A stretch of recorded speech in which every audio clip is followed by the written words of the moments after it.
શું તમે પણ સાંધાના દુખાવા માટે દરરોજ રાત્રે હળદરવાળું દૂધ પીવો છો?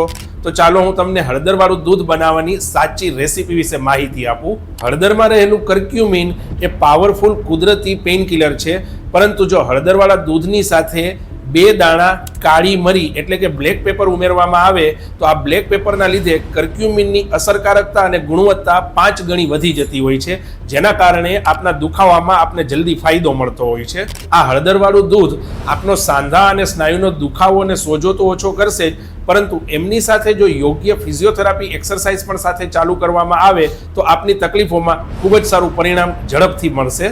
ખોરાક અંદરથી શરીરને મજબૂત બનાવશે, જ્યારે ફિઝિયોથેરાપી એક્સરસાઇઝ બહારથી તમારા સાંધા અને સ્નાયુને સપોર્ટ આપશે. આ બંને વસ્તુનું કોમ્બિનેશન આપની તકલીફોમાં કાયમી રાહત આપશે. આ હળદરવાળું દૂધ આપ ક્યારે પીવો છો, સવારે કે રાત્રે, એ મને કમેન્ટ કરીને જણાવો અને હું આપને જણાવીશ કે હળદરવાળું દૂધ પીવાનો સાચો સમય કયો છે.